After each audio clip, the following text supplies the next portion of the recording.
துறையவர்கள் அவர் காணிக்கிறாங்க, கொத்து செலுத்தின அவர் காணிக்கிறாங்க, திருநாகேஸ்வரர் செலுத்தின அவர் காணிக்கிறாங்க, சந்திரசேகர் செலுத்தின அவர் காணிக்கிறாங்க, வேங்கவர் செலுத்தின அவர் காணிக்கிறாங்க. எல்லாம் சமூகத்தை கொண்டு வருகிறோம்.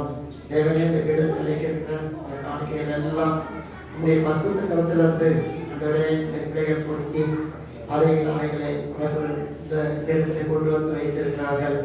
இவைகளினாலே என்ற குடும்பங்களிலே சமாதானம் ஆசீர்வாதம் தருகிறோம்.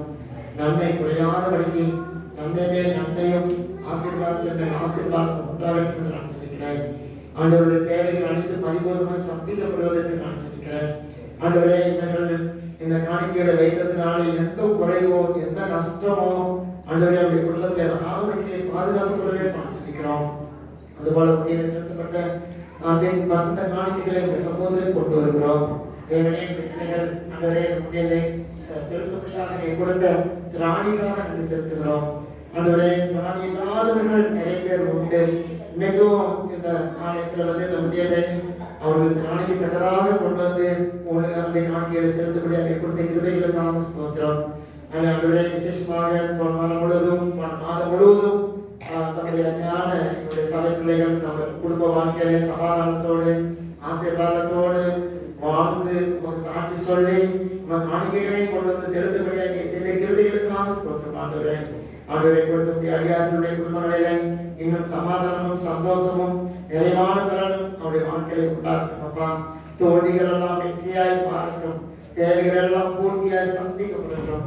ஆண்டவரே அவர்கள் குறைவு என்பது இல்லாத நிறைவான வாழ்க்கை வளர்க்கப்பட்டாலும் அவருடைய போக்குவரத்து பிரயாணங்கள் எல்லாவற்றும் இருக்கட்டும். இந்த கவர் காணிக்கைகளையும் ஆண்டவருடைய உயர் காணிக்கைகளையும் தொட்டு ஆசீர்வதித்து வசப்படுத்தி சபைக்கு உழைப்பினை கொடுத்ததற்காக நன்றி. இவைகளை பயன்படுத்தி இந்த ஊழியத்தை பெருக்க இந்த ஊழியத்தை ஆசீர்வாதமாய் மாற்ற கிருபையாக மாற்றோம். கொடுக்கிறோம். நாமத்தை மாத்திரம் பயன்படுத்தும். இயேசு கிறிஸ்து நாமத்தில் கொடுக்கிறோம். நல்லபடியாகவே ஆமென். இயேசுக்கரும் எல்லாமே தேவனுடைய வசனம் கடந்து போகலாம். நேரம் சரியா 9:30 10 உங்களுக்கு முடியும். அப்புறம் காமநேரம் தேர்வு 10 சாப்பாடு சரிங்களா?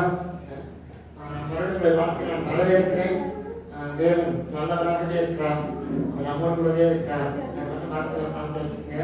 நல்லவராக இருக்கிற மாத்திரமல்ல நம்மோடு கூட இருக்கிறார். அதுதான் பெரிய காரணம். நம்மோட யார் இருப்பாங்க சொல்லுங்க? என் கூட யார் இருக்காங்க? இப்போ நானே யோசிக்கிறேன் வச்சுக்கோங்களேன். என் கூட யார் இருப்பாங்க? நான் சில நேரத்தில் கோவப்படுறவன், சரியா?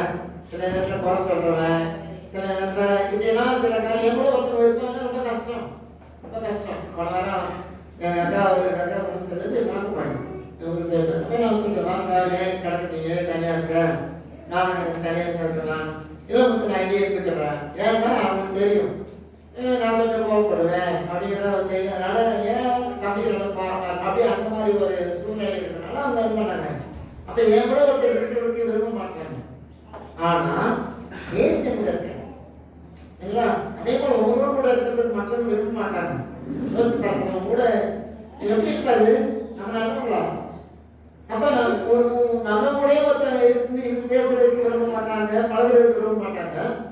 ஆனா நம்ம கெட்டவங்க, ஆனா கெட்டவர்களாகி நம்ம கூட இயேசு இருக்கிறாங்க. எவ்வளவு பெரிய விஷயம் யோசிச்சு பாருங்க. அவங்க கூட எப்பொழுதும் இருக்கிறதுக்கு ஒருத்தருக்கு அந்த இயேசுனால இருக்கிறதாங்க, மற்ற யாரும் கூட இருக்க முடியாது. ஏன்னா சில நேரத்தில் நம்முடைய மூஞ்சி மாறும், நம்முடைய வார்த்தை மாறும், நம்முடைய சொல் செயல் எல்லாமே மாறிடும்.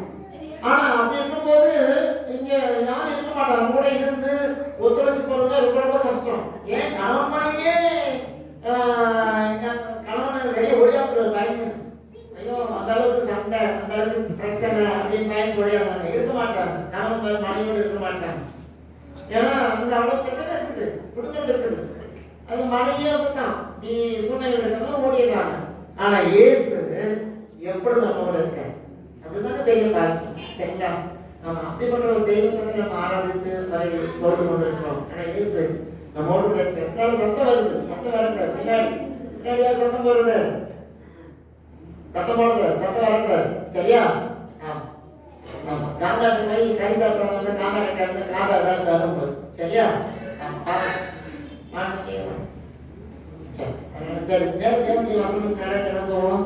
கற்றுக் கொடுத்த வார்த்தைகளை பேசி கவனிங்க. கர்த்தர் உங்களோட பேசுவார். நான் பேசும்போது லூக்கால தான் பேசுறேன். லூக்கா 6வது அதிகாரத்துல தான் நான் பேசுறேன். சரியா? அதனால இந்த மட்டும் நான் 6வது அதிகாரத்துல எடுத்து வச்சிருக்கேன்.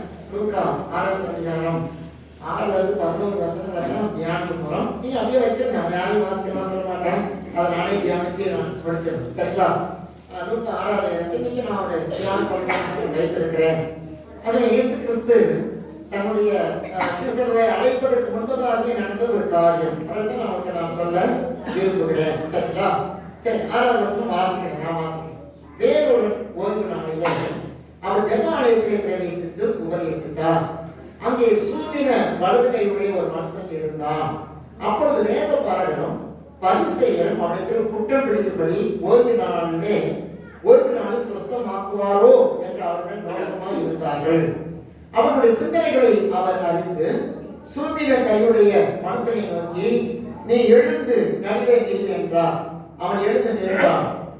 அப்பொழுது இயேசு அவர்களை நோக்கி, நான் உங்களுக்கு ஒன்றை கேட்கிறேன்.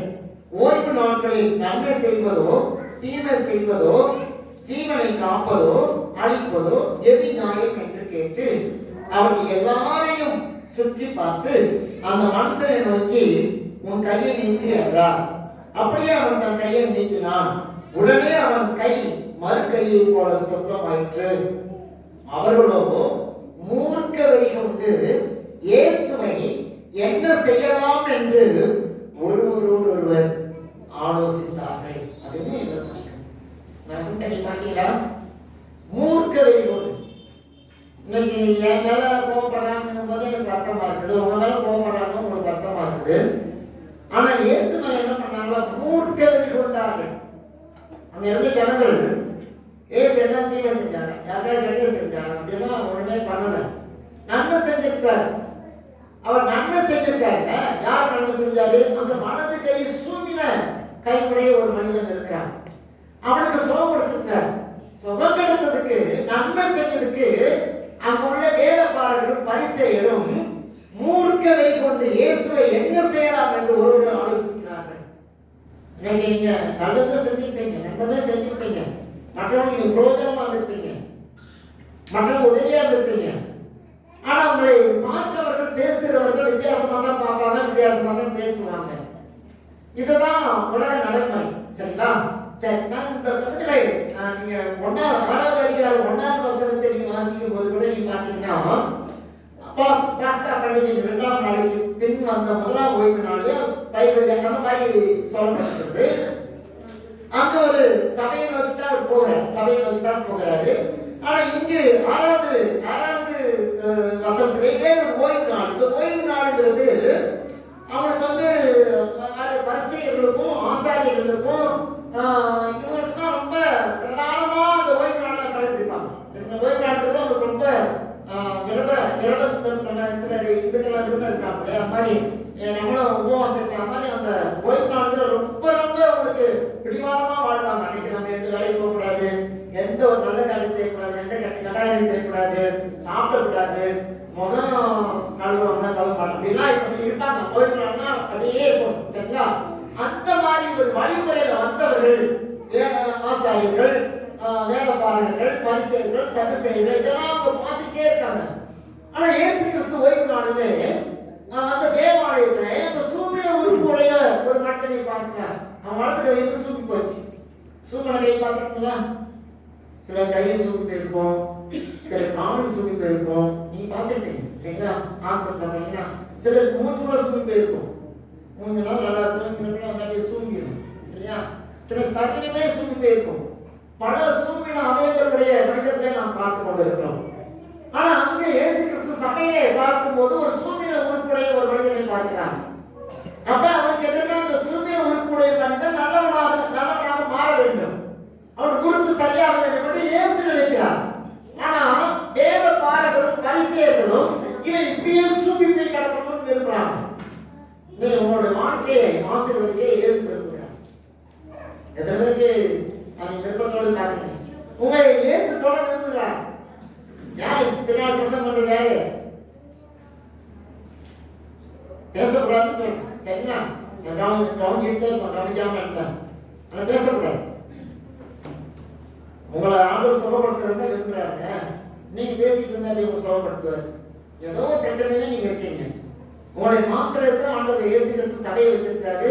இந்த ஊழியத்தை வச்சு ஏதோ ஆராதனை பாட்டு எல்லாத்தையும் செஞ்சுட்டு இருக்காங்க. நீங்க பேசிட்டு இருந்தீங்கன்னா எப்படி உங்களுக்கு ஆண்டவர் அற்புதம் செய்வாரு? செய்யவே மாட்டேன்.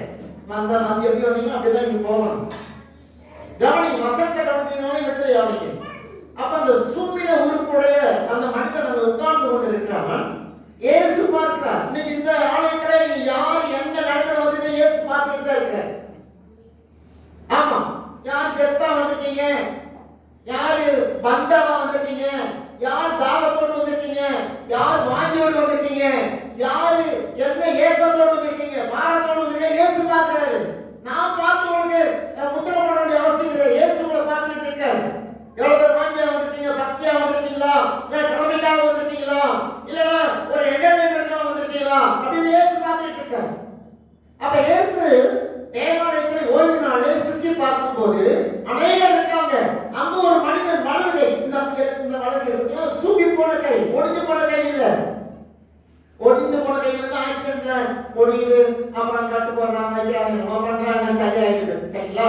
அதனால உண்மைதான். என் தம்பி கூட ஒரு 2 மாசம் 3 மாசம் ஒரு ஆக்சிடென்ட்ல கை ஒடிஞ்சு போச்சு. அவனோட ரத்னாசனம் பண்ணி அந்த கைத்தில் பார்த்து இப்ப இருக்கான், நடந்தா ஒன்றும் பிரச்சனை கிடையாது. நான் என்ன சொல்றேன் கேட்டீங்கன்னா, ஆக்சிடென்ட்டுக்கு பரிகாரம் பண்ணிடலாங்க, உடனேயே வந்து சரிப்படுத்திடலாம். ஆனா சூழ்நிலை என்ன பண்ணுவீங்க? சுமி குழந்தைக்கு ட்ரீட் பண்ண கிடையாது, எந்த டாக்டர் பண்ண மாட்டாங்க. சரிங்களா? இன்னைக்கு சில ஆண்களுக்கும் பெண்களுக்கும் சில வாத வியாதிகள் வந்து அவங்க என்ன பண்ணுது, காடு ஒரு மாதிரி போஞ்சிக்குது, சுமி போகுது. எங்க அந்த சின்ன பொண்ணு ஒரு பொண்ணு இருக்குது, அந்த பொண்ணுக்கு வாத வியாதி 2011 வந்துச்சு. அது கை பார்த்தீங்கன்னா இப்ப ஒரு சூப்பி போய் இப்படி ஆயிடுச்சு கை. அது மாதிரி கால அப்படி ஆகி போச்சு. ஏதோ கொம்பு வச்சு 32 வயசு கொம்பு வச்சு தான் நடக்குது. எதை நடக்குது அப்படி இருக்குது. அதனால சூப்பல் அப்படிங்கிறது பிறகையே வர்றது. ஆனா தற்காலிகமா சில பலவீனத்தினால வருது, பிறப்புல வருது, சில பலவீனத்தினால வருது சூப்பல். சரிங்களா? அதனால அந்த சூமிய உருப்புடைய அந்த கையுடைய மனிதனை இயேசு பார்க்கிறார். இன்னைக்கு ஆண்டவர் பார்க்கிறார். நீங்க எந்த நிலைமையில மனசளவுல சரீர அமைகளவுல நீங்க நல்லா இருக்கீங்க, ஆனா மனசளவுல நீங்க சூமிய வந்திருக்கீங்க. ஏதோ ஒரு காரணத்துல நீங்கள் பாதிக்கப்பட்டு வந்திருப்பீங்க, ஆனா இயேசு உங்களை பார்க்கிறேன். அப்ப இயேசு பார்த்து உங்களுக்கு விடுதலை தான் கேட்கிறேன், சும்மா இருக்க மாட்டேன். சரிங்களா? சரி, பக்கத்துல வாசிக்கும் போது நான் ஒரு 5 காரியங்களை நான் பார்த்தேன். சரிங்களா? இந்த 5 காரியங்களை நான் சொல்றேன். ஒரு 2 காரியத்தை மட்டும் தியானிக்க முடியும், பட்டணம் தியானிக்க முடியாது. சரிங்களா? லூக்கா 6ஆம் அதிகாரம் 6-11 வசனம் முடியல பகுதியில இவர்கள் வேதபாரகர், பரிசேயர், ஆசாரியர் இயேசுவின் ஊழியத்தையும் ஆலயத்தையும் ஐக்கியத்தையும் என்ன செய்றாங்க? நல்லா கவனிங்க. இயேசு கிறிஸ்துவுடைய ஊழியத்தை வேதபாரகர், பரிசேயர், ஆசாரியர்கள் இயேசு கிறிஸ்துவின் ஊழியத்தை, தேவ ஆலயத்தை, ஐக்கியத்தை ஒன்று குற்றம் சாட்டுகிறார்கள், 2வது குறை சொல்கிறார்கள், 3வது பிரிவினை செய்கிறார்கள், 4வது வதந்தி பரப்புகிறார்கள், 5வது நன்மையை தடுக்கிறார்கள். இந்த 5 காரியம் அடைஞ்சிருக்கீங்க. அதனால இந்த 5 நம்ம தியானிக்க முடியுமானா இருக்கிற 1/2 மணி நேரத்துல தியானிக்க முடியாது. அது இருக்கிற 1/2 மணி நேரத்துல எனக்கு என்ன அந்த வசனத்துல நமக்கு தேவன் வெளிப்படுகிறாரோ அதை மாத்திரம் தியானிச்சு நம்ம ஜெபம் பண்ணி போயிடும். சரிங்களா? 1 இயேசு கிறிஸ்துவினுடைய ஊழியத்தை, ஆலயத்தை, ஐக்கியத்தை, இன்னைக்கும் இந்த ஆலயத்தை, இந்த ஊழியத்தை, இந்த ஐக்கியத்தை குற்றம் சாட்டுகிறவர்கள் நிறைய பேர், வாழ்த்துகிறவர்கள் கொஞ்சம் பேர் தான். யாரோ ஒருத்தவங்க சொல்லுவாங்க, இருக்கிறவங்களே நம்ம சபைக்குள்ள இருக்கிறவங்களே குற்றப்படுத்திட்டு இருக்காங்க. உங்களுக்கு தெரியுமா? சபைக்குள்ள இருக்காங்க, திரும்ப பங்கெடுக்கிறாங்க, ஆனா இந்த ஆலயத்தையும் இந்த ஊழியத்தையும் குற்றப்படுத்திட்டே இருக்காங்க. அது எவ்வளவு ஒரு சாபக்கான ஒரு காரியம் பாருங்க. அப்ப இயேசு கிறிஸ்துவோட இருக்காங்க. இயேசு கிறிஸ்துவோட ஆலயத்துல அவருடைய பிரசங்கத்தை கேட்க ஒரு கூட்டம் உட்கார்ந்து இருக்குது, ஆனா அவரை குற்றப்படுத்திட்டே இருக்குது. நீயா சோம் கொடுக்கிறதுக்கு மற்ற 6 நாட்கள் உண்டு, இந்த ஓய்வு நாளில் நீ சோம் கொடுக்கலாமா? பல இன்னைக்கு நீங்க ஊழியத்தை குற்றப்படுத்தணும் வந்திருக்கீங்களா? ஆலயத்தை குற்றப்படுத்தணும் வந்திருக்கீங்களா? எதை குற்றப்படுத்திட்டு இருக்கீங்க? உங்களுடைய நினைவு, உங்களுடைய எண்ணம், உங்களுடைய பார்வை, அது எல்லாமே நீங்க குற்றப்படுத்திட்டே நீங்க நல்லவர்களாயிருக்கீங்களா? நான் சொல்றேன், நீங்க உங்களோட சபையையும் ஊழியத்தையும் ஊழியக்காரனையும் குற்றப்படுத்திட்டு நீங்க நல்லவர்களா? ஒரு காலத்துல நல்லவர்களாக மாட்டீங்க. ஒரு காலத்துல நல்லவர்களாக மாட்டீங்க. ஏன்னா ஊழியம் தேவனுடையது, ஆலயம் தேவனுடையது, ஐக்கியம் தேவன் உண்டாக்கி வைத்த ஐக்கியம் அது. இந்த ஐக்கியத்தை தேவன் இணைத்திருக்கிறார். இதை குற்றப்படுத்திட்டு நீங்க நல்லா இருக்கணும்னா எப்படி நல்லா இருக்கீங்க? ஆண்டு நல்லா வச்சிருக்காங்க இல்ல, ஒரு நாள் நல்லா இருப்பாங்க. ஆண்டவர் அவருடைய ஊழியத்தை அவருடைய ஊழியத்தையும் அவருடைய அந்த ஆலயத்தையும் ஐக்கியத்தையும் இவர்கள் யார்? வேதபாரகர், பரிசேயர், ஆசாரியர்கள் குற்றம் சாட்டி கொண்டே இருக்கிறார்கள். இது ஓய்வு நாளாயிற்று. மற்ற 6 நாட்கள் உண்டு. அன்றைக்கெல்லாம் செய்யாத அற்புதம் இன்றைக்கு எதற்கு? அது இந்த வசனங்களை நீங்கள் கொஞ்சம் வாசித்து பார்த்தீங்கன்னா, நான் வாசிக்கலாம் சொல்லல, நீங்க கவனித்தால் போதும். தானியேல் புஸ்தகத்தில் 6ஆம் அதிகாரம் 24ஆம் வசனத்தை வாசித்து பாருங்க. அவனை தானியேலை குற்றம் சாட்டினார்கள். நல்ல ஒரு தேவ மனிதன், எஸ்தேருக்காக ஒவ்வொரு நாளும் ஜெபிக்கிற ஒரு தேவ மனிதன். அவர் என்ன செஞ்சாங்க? போய் இவர் என்ன செய்யறார்? ஜெபிக்கிறார் என்ற குற்றம். ஏன்னா ஜெபம் பண்ணா குற்றம் இல்லையா? நீங்க ஊழியத்துக்கு காணி கொடுத்தா உங்க குற்றம் சாட்டுறது இல்லையா? சபையில நீங்க முன்னாடி தான் உங்க குற்றம் சாட்டுறது, பின்னாடி போனா அதுவும் குற்றம் சாட்டுறது. எதுக்கு எடுத்தாலும் குற்றமே குற்றம், குற்றம் பார்வையில குற்றமான ஒரு நிலையை கண்ணில் வச்சுட்டு எல்லாத்தையும் குற்றம் பார்த்துட்டா நீ எப்படி? நீங்களே யோசிப்பா, நான் எப்படி அவனை குற்றம் சாட்டுறது? நாயா? இயேசு கிறிஸ்து சொன்னார், உன் கண்ணில் கத்தர் பார்ப்பார், உன் கண்ணில் ஜோசியப்பா. ஆனா குற்றம் சாட்டுறது ரொம்ப ரொம்ப ஈஸிங்க. இன்னொன்று, குற்றம் சாட்டுற யாருடைய குணங்கள்? விசுவாசுடைய குணங்க. அவன் குணத்தை நீங்க ஏன் வாங்குறீங்க? குற்றம் சாட்டுனா அவங்க ஏதாவது பலன் கிடைக்கிறாங்களா? அவார்டு தர்றாங்களா? அவார்டு யாரும் தரலையே. ஓ அப்படின்னு இங்க தானியேல் என்ன செய்யறாங்க? குற்றம் சாட்டுறாங்க. அவர் எப்படி குற்றம் சாட்டுறாங்க?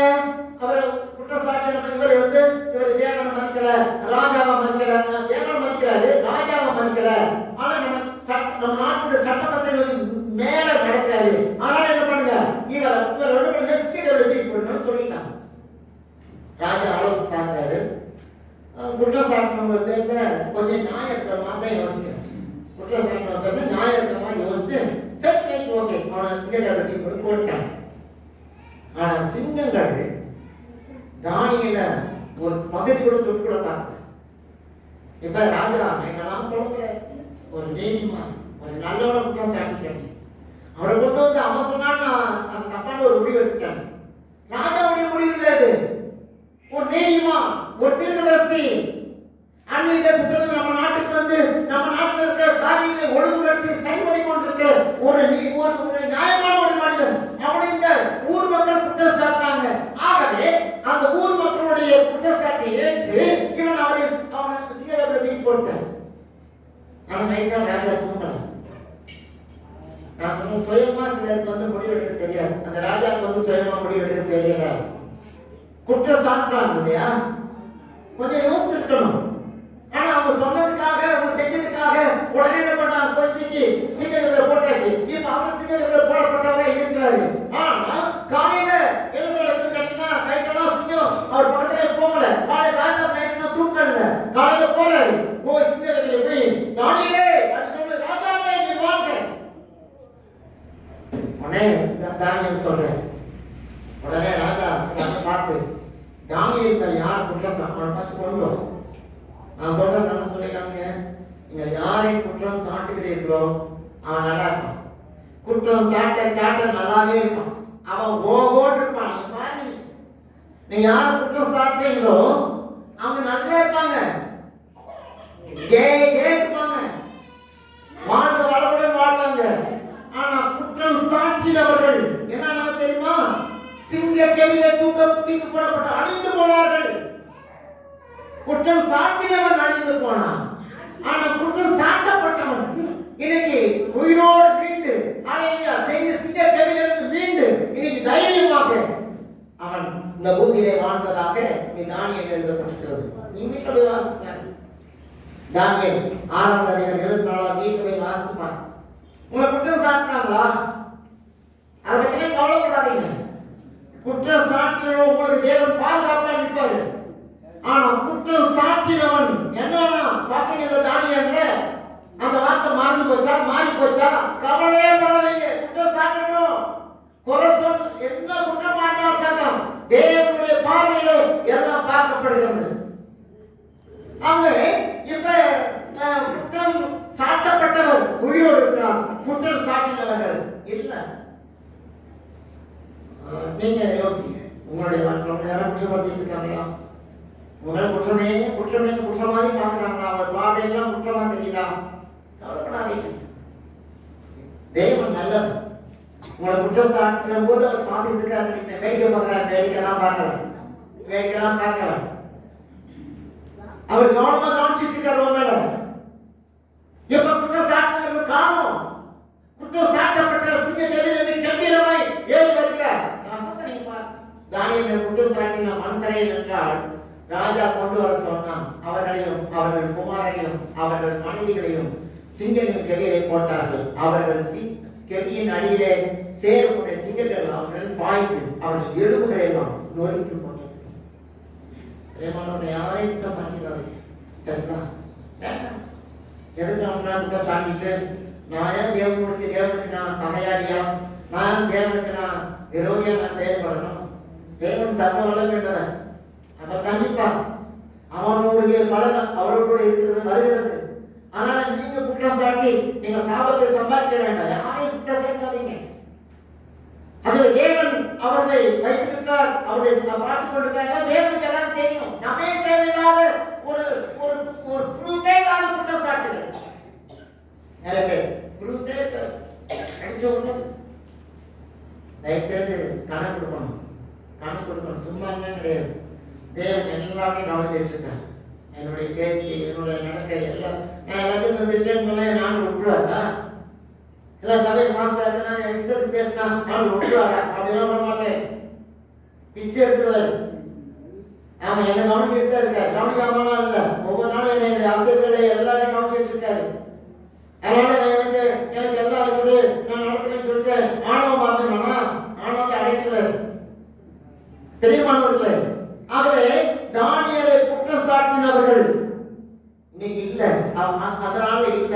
ஆனா தானியேலோ கம்பீரமா ராஜ்யத்தை ஆளவே செஞ்சான். இன்னொரு வசனத்துல நான் சொல்றேன், நீங்க வாசிக்கலாம், கவனிச்சீங்கன்னா போதும். பாப்பாசில போடுவாங்க. யோவான் எழுதின சுவிசேஷம் 8ஆம் அதிகாரம் 10ஆம் வசனம். இந்த வசனத்தை நீங்க பாருங்க. அங்க ஒரு விபச்சாரத்திலே கை கலவாய் பிடிக்கப்பட்ட ஒரு பெண்ணை கொண்டு வருகிறார்கள் இல்லைங்களா? அந்த அம்மா கொண்டு வந்து அந்த அம்மாவை கல்லறிஞ்சு கொட்டணும். இன்னைக்கு ஒரு சாதாரண மாத்திரம் ஒரு விதமான பாத்திர உலகத்திலே வாழ்ந்து கொண்டிருக்கிறோம். அந்த அம்மா விவசாயத்தை கைகளமாய் பிடிக்கப்பட்டார்கள். அதனால அந்த கல்லறிஞ்சு கொண்டுடலாம். உங்களுடைய தந்திரமான மட்டமான புத்தி பாருங்க இல்லையா? கொண்டு வந்துட்டாங்க, கல்லறிஞ்சு கொல்லப்படாங்க. அப்ப இயேசு கிறிஸ்து என்ன சொல்றாங்க? இயேசு நிபுண அந்த ஸ்திரியை தவிர வேறொரு காணாமல் ஸ்திரியை உன் மேல் குற்றம் சாட்டினவர்கள் என்னை யாரும் கேட்கிறேன், உன் மேல குற்றம் சாட்ட எங்க இருக்க? ஒருத்தர் இருக்க மாட்டான். நீ பாருங்க, உன் குற்றம் சாட்ட துணிஞ்சிட்டான்னா நீ தேவனுடைய பிள்ளை. ஆனா அதுக்காக அவர் வந்து என் கூட இருக்காருக்காக நான் வந்து ஆணவத்துல ஆணை வச்சுங்க அவரே அடிப்பாரு. நான் இன்னும் நான் சொல்ற நல்லா கவனிச்சு பாருங்க. நீங்க நான் அரிசிட்ட சொல்லிட்டாங்க, திருக்காரமா செஞ்சீங்க அமைதியா நீ குற்றம் சாட்டாதீங்க, அவர் அடிக்கிறது நீங்க பார்க்கலாம். நீங்க வாய விட்டுட்டு நீங்க நியாயம் ஏசுவாங்க, நீங்க ஏசுவாங்க. நீங்க யார் வாய விடுறதுக்கு? நீங்க அமைதியா இருங்க, ஆண்டு அடிப்பாருங்க. குற்றம் செய்கிற மனிதனை பார்த்து நீ குற்றம் சாட்டாதீங்க, அவர் கவனித்து நீங்க வாய போனீங்கன்னா கட்ட சரியா அடிப்பார். ஆனா நீங்க வாய திறந்து அவங்க மேல குற்றம் சாட்டிட்டே நீங்க வச்சுங்க, ஆண்டு இதான் வாய விட்டுறீங்க. அப்ப ஆண்டவர் தீர்ப்பு செய்யறதுக்கு இடம் கொடுக்க மாட்டீங்க, நீங்க தீர்ப்பு செய்றீங்க. உங்களுடைய மன உளைச்சல்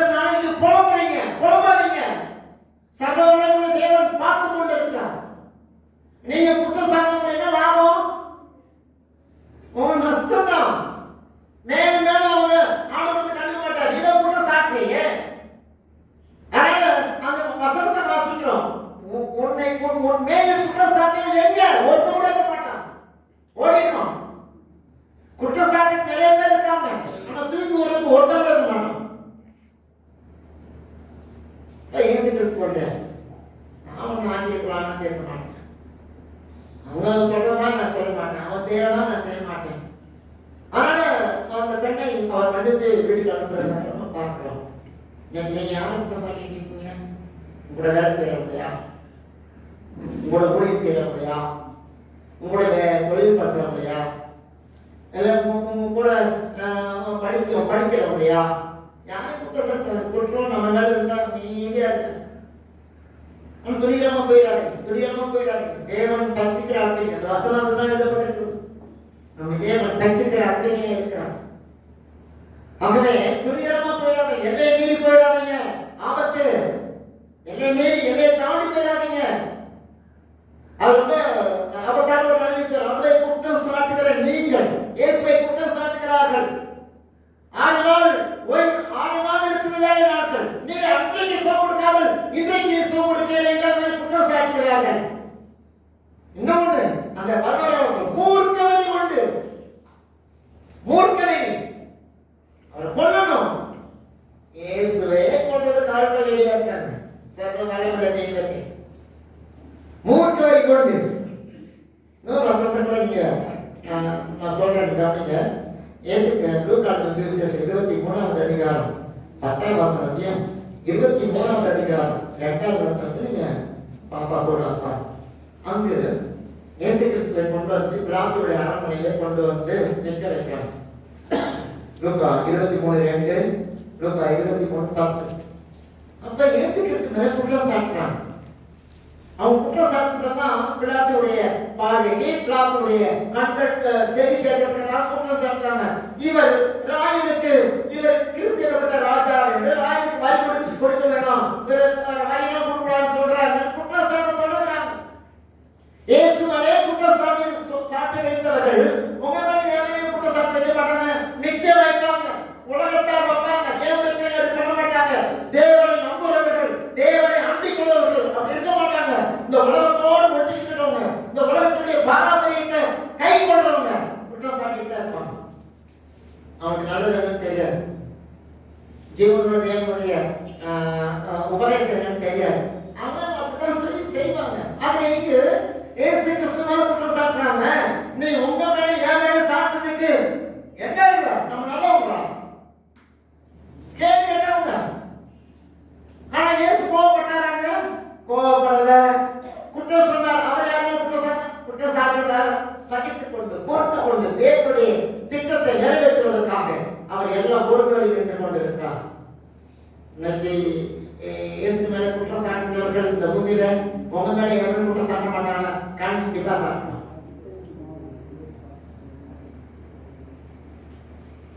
நீங்க சில சமயங்களில் யோசிக்கிறேன்னா, நான் நல்லா தான் ஜெபம் பண்றேன், நல்லா தானே முடிய மாட்டேன், என்னை யாரும் எதுவும் சொல்லக்கூடாதுன்னு நீங்க நினைக்கிறீங்க. அப்படின்னு நினைக்காதீங்க. யாரெல்லாம் சொல்லுவாங்க, நம்ம பார்த்தா பரியாசம் பண்ணுவாங்க, நம்ம பார்த்தா நக்கல் பண்ணுவாங்க, நம்ம பார்த்தா அவங்களுக்கு வேற மாதிரி தெரியும். கிறிஸ்தவங்களை பார்த்தா தேவனுடைய பிள்ளைகளை பார்த்தா ஒரு மாதிரி அவங்க பார்ப்பாங்க. அவனுடைய கண்ணுக்கு கண்ணாடி வந்து வித்தியாசமா இருக்காங்க. அந்த கலத்தை தான் பார்த்து நம்ம குற்றம் சாட்டிட்டு இருப்பாங்க. நீங்க அதற்காக கவலைப்படாதீங்க, சரிங்களா? அந்த பெண் சரியான இடத்துல இருந்தான், இயேசுடைய பாதத்துக்கு வந்தான். அதே போல நம்ம இயேசுடைய பாதத்துல இருக்கிறதுனால யார் குற்றப்படுத்தினாலும் குற்றம் சாட்டாத தேவன் மத்தியில் இருக்கிறார். அதற்காக குற்றம் சாட்டணுங்கிறதுக்காக நிறைய தப்பு பண்ணக்கூடாது. குற்றம் சாட்டணுங்கிறதுக்காக இல்லை, தேவன் அதை நிர்வகிக்க மாட்டார், சரிங்களா? வாசிப்போம். ரோமர்கள் நிருபம் 8வது அதிகாரம் 33ஆம் வசனத்தை வாசிக்கிறோம். தேவன் தெரிந்து கொண்டவர்கள் குற்றம் சாட்டுகிறவர் யார்? அவர் ரோம சபைக்கு எழுதும்போது தேவன் தெரிந்து கொண்டிருக்கிறார். உங்களை யார் தெரிந்து மனுஷனா தெரிஞ்சு கொண்டுட்டான், மனுஷனா சீல் போட்டு முத்திரை போட்டு தேவன் தெரிந்து கொண்டவர்கள் குற்றம் சாட்டுகிறவன் யார்? அவனே குற்றப்படுத்தணும். ஆனா தேவன்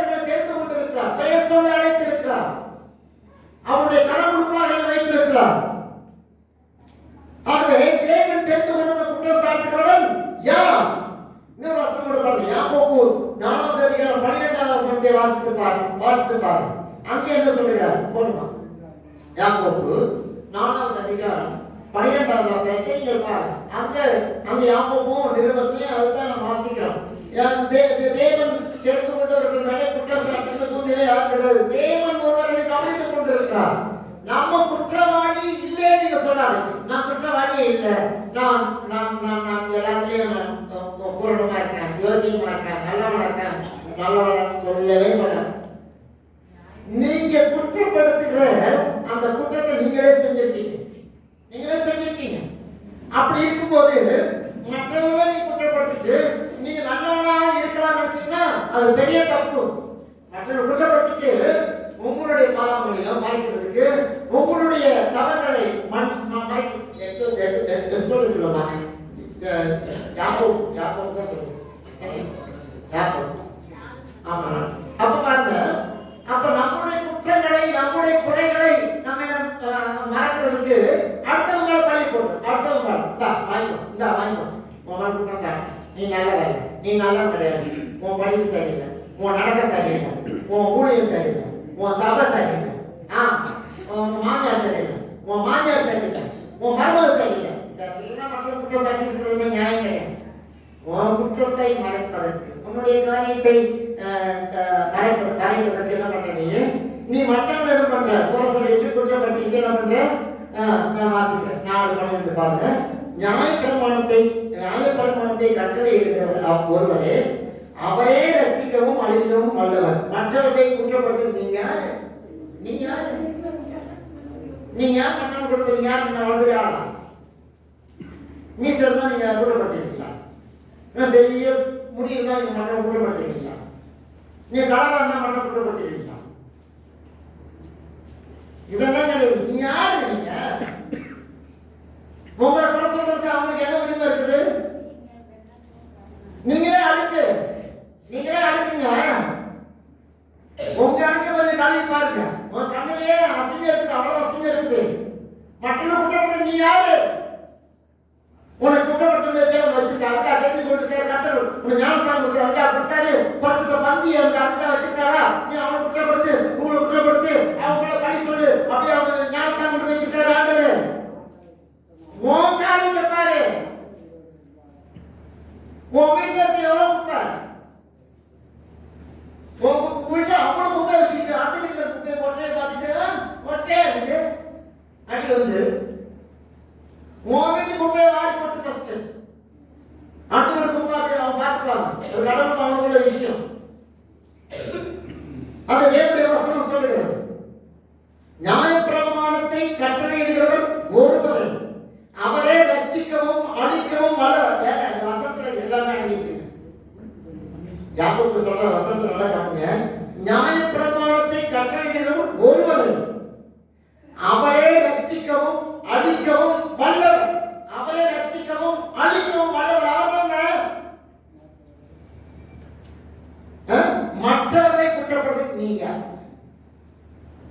நான் குற்றப்படுத்த எனக்கு என்ன அதிகாரம் கடவுள் கொடுத்திருக்கிறார்? நான் நாளைக்கு இருப்பேனா எனக்கு தெரியாது. அப்படி இருக்கும்போது உங்களை குற்றப்படுத்திட்டு நான் நல்ல கடவுள் போய் ரொம்ப நல்ல நான் அவங்களை குற்றப்படுத்த பார்த்தீங்களா, அவனை நோவற்ற பார்த்தீங்களா, அவங்கள குத்தி வேற கிழிச்ச பார்த்தீங்களா, நீ கிழிச்சது அவ்வளவுதான். நாளைக்கு இருப்போமா தெரியாதுங்க, நாளைக்கு வாழ்வோமா தெரியாது. ஆனா இன்னைக்கு வாழ்க்கிற நாளிலே தேவனுடைய சமூகத்திலே தேவனுடைய பிரியமாக நியாயப்பிரமாணத்தின் கட்டளைக்கு ஒருவரே, அவரை ரட்சிக்கவும் அழிக்கவும் வல்லவர். மற்றவர்களை குற்றவாளிகள் நீயா? சொல்லுங்க நீயா? அதனால கொஞ்சம் இயேசு கிறிஸ்துவை இங்க லூக்கா 6வது அதிகாரத்திலே வசனத்தின்படி பார்க்கிறது.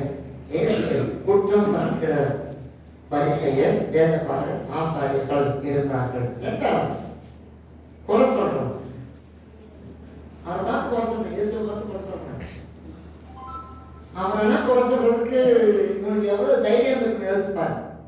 உங்களை குறை சொல்றாங்கன்னா ரைட்டு, என்ன குறை சொல்றாங்கன்னா ரைட்டு, ஆனா இயேசு குறை சொல்றாங்க. நீங்க எப்படி இந்த ஓய்வு நாள் போய் அவர் சொல்லப்படுக்கலாம்? அதெல்லாம் நீங்க இருக்கக்கூடாது. ஓய்வு நாள் கர்த்தருடையது. அன்னைக்கு எந்த ஒரு நன்மை நடக்கக்கூடாது, தீமை நடக்கலாம், நன்மை நடக்கக்கூடாது. நீங்க அப்படி எல்லாம் செய்யக்கூடாது. நீங்க நன்மை எல்லாம் செய்யக்கூடாது, அமைதியா இருங்க அப்படின்னு வாக்குறாங்க இயேசு. இன்னைக்கு நீங்க குறை சொல்லிட்டு இருக்கீங்களா? நீங்க யார் அவங்களை போய் குறை சொல்றதுக்கு? ஒரு குறை சொல்றதுக்காக தேவன் தெரிந்து கொண்டிருக்காரா? குறை சொல்றதுக்காக தெரிந்து கொண்டிருக்காரு. அவனுக்காக ஜெபம் பண்றதுக்காக, அவர்களுக்காக பணிக்கிற தேவன் உங்களை தெரிந்து கொண்டிருக்கிறார். அதை விட்டுறீங்க. குறை குறை குறை குறை எல்லாவற்றையும் குறை, எல்லாவற்றையும் குறை. ஏன் குறை நான் உணரணுமே? என்கிட்ட எவ்வளவு குறை இருக்குது? ஒரு வசனத்தை வாசிக்கிறோம். லூக்கான சுவிசேஷம் 7:32 அந்த அடுத்த பதிவு பார்த்தீங்கன்னா 7:32 பார்த்தீங்கன்னா, சந்தைகளில் உட்கார்ந்து ஒருவரை பார்த்து, உங்களுக்காக நாங்கள் குளம் ஊதினோம், நீங்கள் கூத்தாளர்கள், உங்களுக்காக புடம்பினோம், நீங்கள் அளவில்லை என்று குறை சொல்லுகிற பிள்ளைகளுக்கு ஒப்பாயிருக்கிறீர்கள். நீங்க என்ன ஒரு கூட்டம் பாருங்க, இதான் நீங்க நடக்குது. சந்தைக்கு வந்துடுறது, வீதிக்கு வந்துடுறது, எங்கேயாவது புளிய மரம் கிடைச்சா, எங்கேயாவது ஒரு மாமரம் கிடைச்சா, எங்கேயாவது ஒரு மரம் கிடைச்சா கீழே உட்கார்ந்துக்கிறது. குறை சொல்லுகிறவர்கள். ஆண்டவர்களுக்கு எல்லாம் கொஞ்சம் பாஸ் பண்ணிடுவாங்க. பொம்னாடி தான் மாட்டிக்குவாங்க. 2 பொம்னாடி சேர்த்துமே, 3வது பொம்னாடி கல்யாணம் உட்காரும். ஆமா, வெத்தலை கொடுத்தா மென்னும். வெத்தலை வாங்கி கொடுத்தீங்கன்னா, கோயிலை வாங்கி கொடுத்தீங்கன்னா நிறைய விஷயங்கள் வாங்கலாம். வெத்தலையும் கோயிலை வாங்கி கொடுத்தீங்கன்னா நிறைய விஷயங்கள் வாங்கலாம். ஆமா, சாவு சாவு மென்னு அடிச்சு விட்டுனே இருக்கும். அப்ப இங்க என்ன 7:32 பாருங்க, சந்தைகளில் உட்கார்ந்து எங்கேயாவது ஒரு போல வீட்டை கவனிக்கிறது இல்ல, குடும்பத்தை கவனிக்கிறது இல்ல, புருஷனையோ பிள்ளையை கவனிக்கிறது இல்ல, சந்தையில போய் உட்கார்ந்துக்கிறது, வீதியில போய் உட்கார்ந்துக்கிறது. அங்க உட்கார்ந்து ஒருவரை பார்த்து ஒரு போய் பார்ப்போம். பார்த்துங்க என்ன பண்ணலாம்? உங்களுக்காக நான் குளம் ஊதணும்.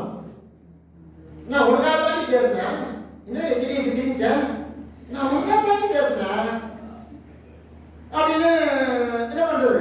குளம் ஊதுது இல்லையா? நான் ஒரு பார்த்து உங்களுக்காக குளம் ஊதினோம். நீங்க என்ன இல்லையா, அவங்க சொல்றதுக்குன்னா நீங்க தலையெல்லாம் ஆட்டிங்கன்னா நீங்க நல்லவங்க.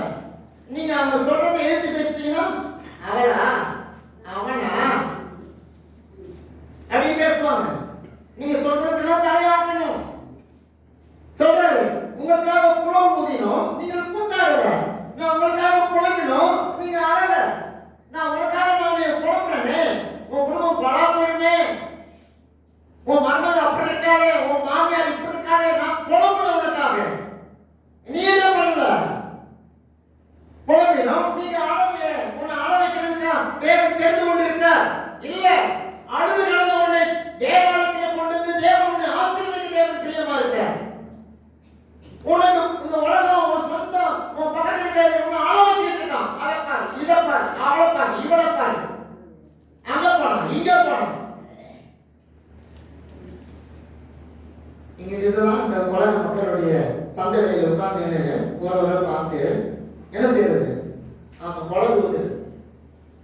குழம்புதான் கேட்கலையா? 4 பேர் கேட்கலையா? இதே மாதிரி ஒரு செய்தியை 4 பேர் கேட்கணும். 4 பேர் என்ன பண்ணணும்?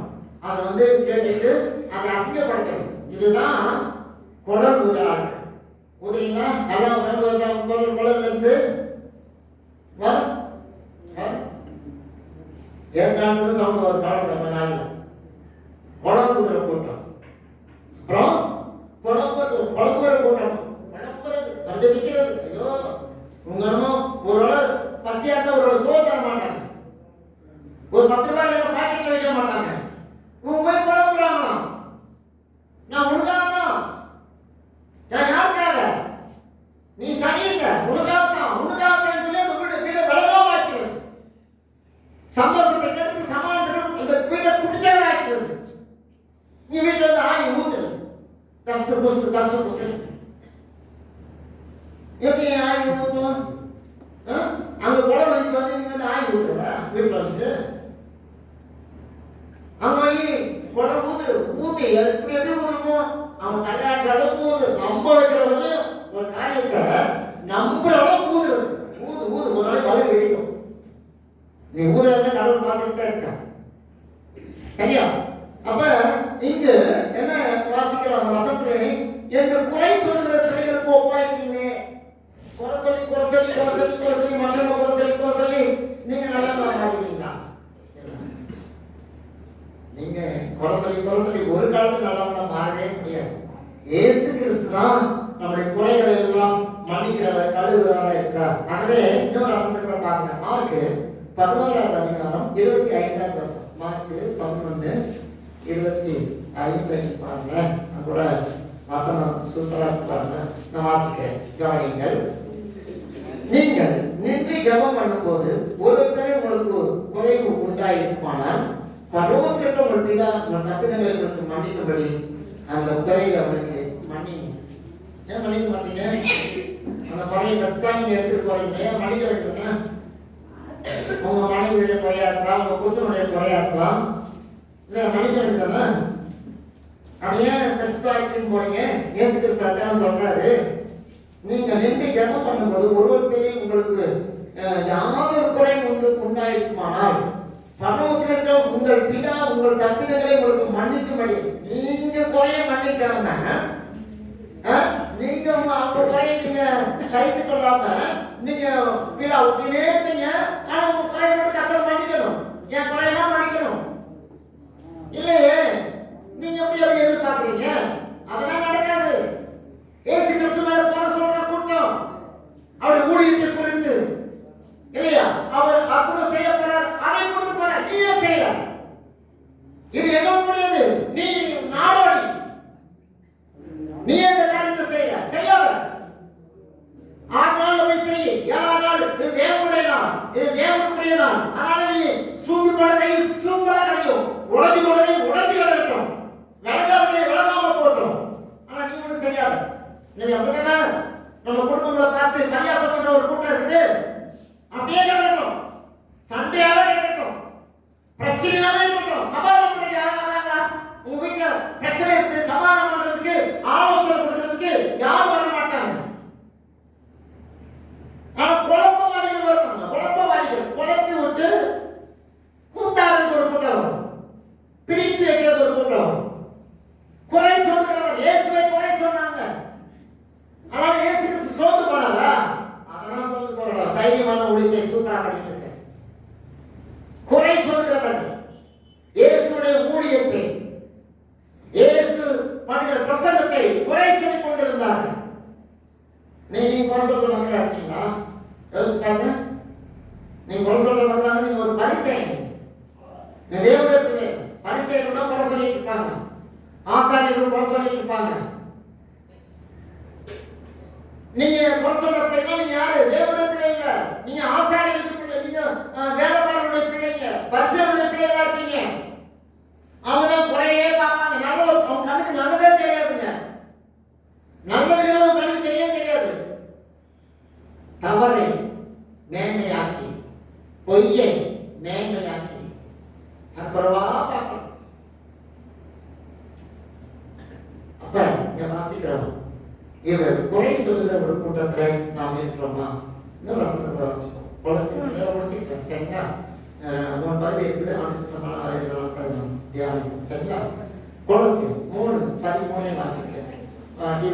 கொலோசியர் 3:13 அந்த வசனத்தை பாருங்க. அதையும் கொலோசியர் பவுல் அதை தெளிவாக தெரிந்தார்கள். 3:13 வாசிக்கிறேன். ஒருவரை ஒருவர் காணும், ஒருவர் பேரில் ஒருவருக்கு குறைபாடு உண்டானால் கிறிஸ்து உங்களுக்கு மன்னித்தது போல ஒருவருக்கு மன்னிங்க. குறையில்லாத ஒரு மனுஷன் இருந்தாலும் சொல்லுங்க, நான் உடைய இடத்தை உலகத்தில் ஒருவரை தான் ஒருவருக்கு குறைபாடு உண்டானால் இருக்கு. ஒருவருனால ஒருவர் குறை இருக்கதான் செய்யுது இல்லையா? ஆனா அந்த குறையே நீங்க பார்த்துட்டு இருந்தீங்கன்னா மெய்தேவனாகிய இயேசுவை நீங்க பார்க்கவே முடியாது. குறைபாடுகளை உண்டானால் கிறிஸ்துவ மன்னிச்சிருக்காருல்ல, எவ்வளவு பெரிய மன்னிப்பை நீங்க வச்சிருக்கீங்க சொல்லுங்க. கிறிஸ்துவ மன்னித்தது போல ஒருவரை மன்னிச்சிருங்க, மறந்துருங்க, சகித்துக் கொள்ளுங்க, பொறுத்துக் கொள்ளுங்க. அவங்க சிநேகிதா சேர்த்துக்கீங்க. பரிசுத்த பந்தியில அதைத்தான் தேவன் நமக்கு உணர்த்துகிறார். பரிமாறப்படுகிறது. நாம் ஐக்கியப்பட வேண்டும். தேவனுடைய பரிசுத்த சரீரத்துக்கும் அந்த பரிசுத்த ரத்தத்துக்கும் ஒரு மனதோடு பங்கெடுக்க வேண்டும். அப்படிதான் தேவ சபையை பந்திய வச்சிருக்காரு. ஆனா நம்ம என்ன சொல்றோம்? அவர் என் பாவத்தை மன்னிக்கணும், என் குறையை எடுத்துக்கணும், இயேசுவா என் குறையை எடுத்துக்கணும். ஆனா நான் மட்டும் குறையை நான் நினைச்சுட்டே இருக்கேன், அதை சொல்லிட்டே இருக்கேன். அதுக்கு நியாயம்? நீங்க மட்டும் உங்க குறையை நீங்க மன்னிக்க மாட்டீங்க, நடக்க மாட்டீங்க. ஆனா அவர் மட்டும் குறையை மன்னிச்சுட்டே இருக்கணும் அப்படின்னு சொல்றீங்க. இன்னொரு வசனத்தை நான் வாசிக்க நான் சொல்றேன். யோபு 1:22 வசனத்துல யோபு சொல்றாரு, நீ எல்லாவற்றையும் யோபு தன் முதலில் நான் கூட இயேசு தேவனை குறை சொல்றேன். அவருக்கு நஷ்டம் எவ்வளவு தெரியுமா? அவருக்கு இழப்பு எவ்வளவு தெரியுமா? இவை எல்லாவற்றையும் தேவனை தன்னுடைய வார்த்தையினால் காயப்படுத்தவே இல்லைங்க, குறை சொல்லவே இல்லைங்க. அதெல்லாம் வாசி பார்க்கும்போது எவ்வளவு பெரிய தேவனுடைய மனிதனாக வாழ்ந்திருக்கார். அது மாதிரி என்னால் வாழ முடியுமா? நான் கேள்விப்படி இவை எல்லாவற்றையும் யோபு பாவம் செய்யவில்லை. தேவனை பற்றி குறை, நீ தேவன் மேல எவ்வளவு குறை சொல்றீங்க? ஏற்றுக்கொண்டேன், ஞானஸ்நானம் எடுத்துட்டேன், என் பேரை மாத்திட்டேன், எதை மாத்திட்டேன், நான் போயிருப்பான், நான் தேசிக்கு போயிருப்பான். ஏன் நான் முன்னாடி போயிடுச்சான், முன்னாடி சாப்பிட்டுப்பான், கடைசியில் ஏசு நான் அதுக்கு நோவு வந்தா நான் தான் செத்துருவேன். நோவு வந்து நாளைக்கு நான் செத்துருவேன். ஆனா செத்துட்டா உடனே கடவுள் எடுத்துட்டாரு அர்த்தம், கடவுள் தண்டிச்சிட்டாரு அப்படின்னு அர்த்தம் இல்ல. நீ உன்னுடைய கிரியனால உன்னுடைய எண்ணங்கள் சரியில்லை. ஆனா இந்த தேவன் ஒரு குறை சொல்லியிருக்காரா? ஆனா பெரிய படிக்கணும் 1000 குறை சொல்லுவோம் தேவன் மேல. அவ்வளவு ஒரு வெறுப்பு கடவுள் மேல. இவை எல்லாவற்றையும் யோபு பாவம் செய்யல. தேவனை பற்றி குறை சொல்லலைங்க, கடவுளை பற்றி குறை சொல்லிட்டு இருக்கீங்க. இன்னைக்கு நீங்களே தப்பு பண்ணிட்டு, நீங்களே வேண்டாத காரியத்தெல்லாம் எடுக்க வேண்டாம் பண்ணிட்டு, கடைசியில என் ஜபத்தை கேட்கல, என் ஊழியர் வீணா போச்சு இல்லையா? கடவுள் மேல குறை.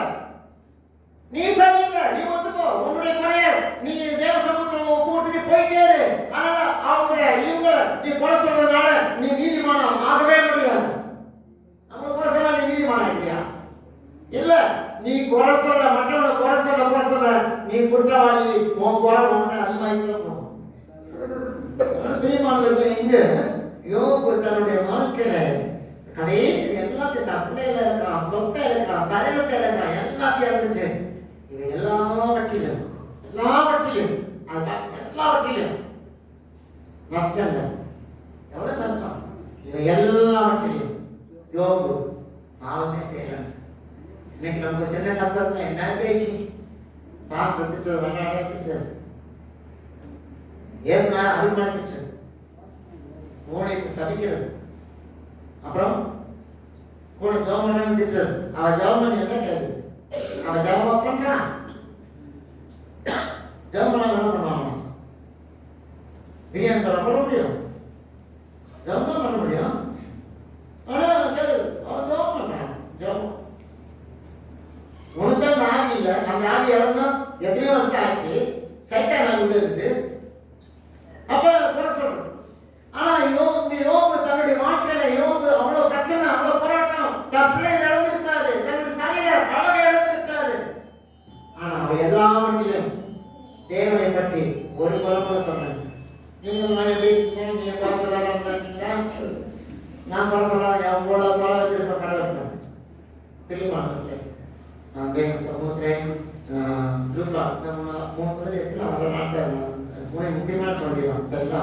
வர நாட்டில் தியானிப்போம். 6ஆவது அதிகாரம் நீங்க 6-11 வருஷம் முடிய பார்த்தீங்கன்னா, ஒரு கூட்ட மக்கள் இயேசுவை குற்றம் சாட்டுகிறார்கள், ஒரு கூட்ட மக்கள் இயேசுவின் ஊழியத்தை குறை சொல்கிறார்கள், ஒரு கூட்ட மக்கள் இயேசுடைய ஊழியத்திலிருந்து பிரிவினை செய்கிறார்கள், ஒரு கூட்ட மக்கள் வதந்தி பரப்புகிறார்கள், ஒரு கூட்ட மக்கள் நன்மையை தடுக்கிறார்கள். ஆக இன்றைக்கு குற்றம் சாட்டுகிறவர்களையும் குறை சொல்வர்களையும் பார்த்துக்கிறோம். இந்த 3 காரியங்களை வருகிற நாட்களை பார்க்க தேவன் உதவி செய்யும். கம்பேர் பண்ணி நான்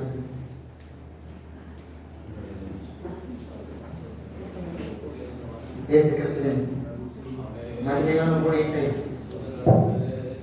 குற்றம் சாட்டுகிறவர்கள் உண்டு, குறை சொல்லுகிறவர்கள் உண்டு. உங்களுடைய ஊழியத்தினுடைய மேன்மை இயேசுவுக்கு தெரியும், உங்களுடைய வழி வேதனை இயேசுவுக்கு தெரியும். ஆனால் மற்றவர்கள் குறை சொல்வதற்கும் மற்றவர்கள் குற்றம் சாட்டுவதற்கும் அதை பற்றி நம்முடைய வாழ்க்கையில சோர்ந்து போகாது. உங்க குடும்ப வாழ்க்கையிலே சரி, உங்களை பற்றி குறை சொல்றவங்களுக்கு ஒரு கூட்டம் இருக்கும், உங்களுக்கு குற்றம் சொல்ற ஒரு கூட்டம் இருக்கும். இதை பார்த்து நீங்க சோர்ந்து போகாது. கர்த்தர் நல்லவராக இருக்கிறார், நல்லவராக இருக்கிறார், முழுவதும் இருக்காரு.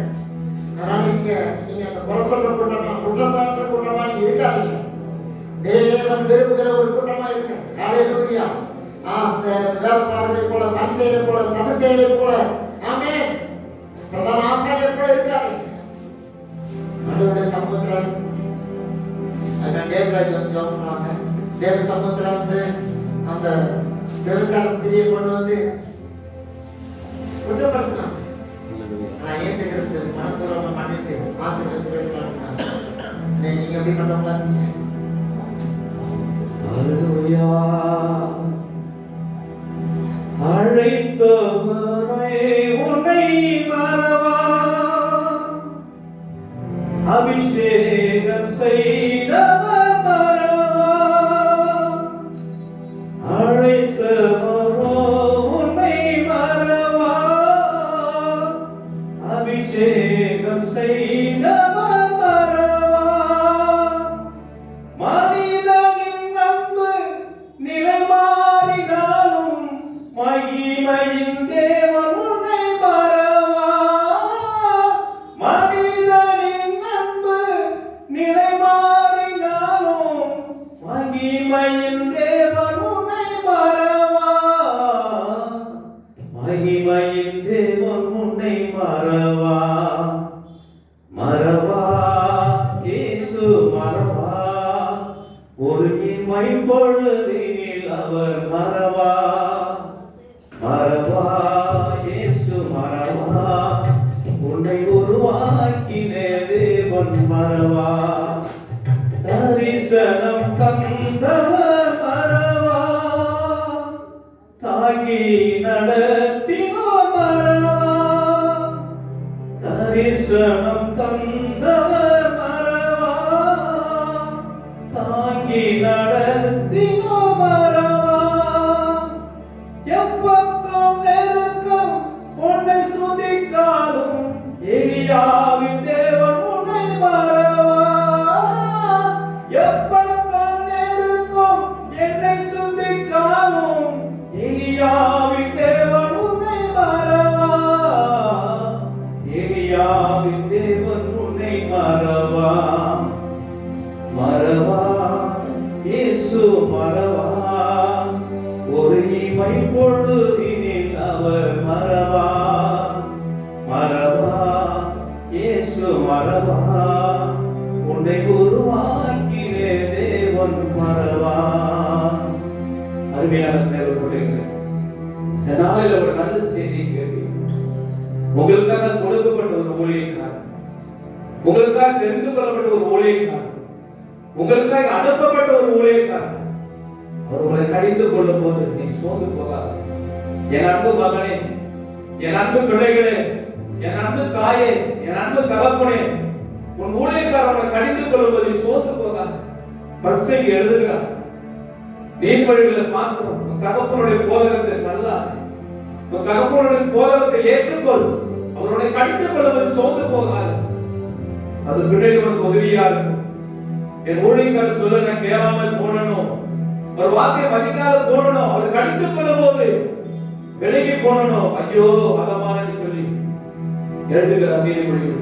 என் அன்பு பிள்ளைகள், ஒருவருக்கு ஒருவர் அன்பா இருக்கும். ஆண்டவர் சொல்லுகிறார், நான் உன்னிடத்தில் அன்பு கூறுவது போல நீ பிறரிடத்தில் அன்பு கூறுவாய் என்று சொன்ன கற்பனைகளை வேறு கற்பனைகள் சொன்னார். அருமையான இந்த நாளில செய்து கொண்டு வந்த தேவதாசனுக்காகவும் என் அன்பு சபை மக்களுக்காக நான் நன்றி செலுத்துகிறோம். ஆவியானவரே, இந்த பிள்ளைகளுடைய குறைகளை குற்றங்களை ஒரு விஷயம் மன்னிக்க முடியும். ஒருவருக்கு ஒரு அன்பா இருக்க, சமாதானமா இருக்க, இப்படி கற்பனைகளை கைவிடுகிற பிள்ளைகளை மாற்ற முடியாது நாங்கள் செபிக்கிறோம். அது தொடர்ந்து ஆண்டவரே உங்களுடைய காரணத்தினாலே உயர்த்தும். இந்த நாளில ராபோஜனத்துக்காக செபிக்கிறோம். இதில் பங்கு பெறுகிற ஒவ்வொருவரையும் ஆசீர்வதிக்க முடியாது, தகுதிப்படுத்த முடியாது, பரிசுத்தப்படுத்த முடியாது நாங்கள் செபிக்கிறோம். பொறுப்புடன் காத்துக்கொள்ளும். நாம் பயன்படும் இயேசுவின் நாமத்தில் ஜெபிக்கிறோம் நல்ல பிதாவே. தயவுசெய்து நாம் தேர்வுக்கு ஆயத்தப்படுவோம். தயவுசெய்து சேர வந்து சத்தமில்லாம கவனிக்கணும். பொறுப்பாளர்களை கவனிங்க, பொறுப்பாளர்கள் கவனிங்க. ஆனால் நம்ம வசதியில் அவங்களுக்கு காலத்தில் பிரபாவடி நம்மளுடைய சமத்துவம் போட்டு ஜெபம் பண்ணுங்க. அவருடைய பாவங்களை பணத்தால் அறிக்கை செய்யுங்க. உங்களுடைய பாவங்களை உங்களுடைய தேவ சமூகத்தில் அறிக்கை செய்யுங்க. உங்களுடைய பிள்ளைக்கு யாராலும் கிடையாது. எல்லாமே மிஸ்டேக் இருக்கு. எல்லாமே மிஸ்டேக் இருக்கு. மிஸ்டேக்கான மனுஷன் தேவ சமூகத்தில் இல்லை. ஒரு பழைய அதனால் தயவு செய்து உங்களுடைய இருக்கையில் சத்தம் வருகிறது. ஏற்படுத்துகிற மனநாள் படிக்கிட்டு உங்களுடைய பாவங்களை சும்மா இருக்காதீங்க, பேசிட்டு இருக்காதீங்க, பார்த்துட்டு இருக்காதீங்க. உங்கள் பாவத்துக்கு அறிக்கை செய்யுங்க. எவ்வளோ வேகமா நீங்கள் அறிக்கை செய்யலாம் அவ்வளோ நடந்ததுக்கு சரிங்களா? ஆளுடைய பாவத்தை அறிக்கை செய்யறது எதிர்பார்த்து காத்து கொண்டிருக்கிறார். நாம அறிக்கையே செய்ய வச்சுருங்க. எப்படி வந்தீங்களோ அப்படியே தான் போயிருக்கோம். பாவம் உங்களுடைய அக்கௌண்ட் அப்படியே இருக்கும். உங்கள் அக்கௌண்ட் அந்த பாவம் போகலாம் சரிங்களா? அதனால தேவசமத்தில் நம்ம காணுவோம். பேசக்கூடாது. அதனால தேவசமத்தில் அப்படியே கண்களை போடி அன்போட சமத்தை ஒப்பு கொடுத்து 20 குடும்பம் எங்கே இருக்கீங்க? ஜோம் பண்ணுவாங்க. அப்படியே நீங்கள் வேலைக்கு பார்த்துட்டு இருக்கீங்க. உங்கள் இடத்துல நீங்கள் ஜோம் பண்ணுவாங்க. நீங்கள் ஜோம் பண்ணணும். அவருடைய சமத்தில் ஒப்பு கொடுத்து ஜோம் பண்ணுமா? அவருடைய பிள்ளைகளாக நாம் செய்கிற பாவ அறிக்கையை ஆண்டுகளாக கேட்டு மனதிற்கணும்.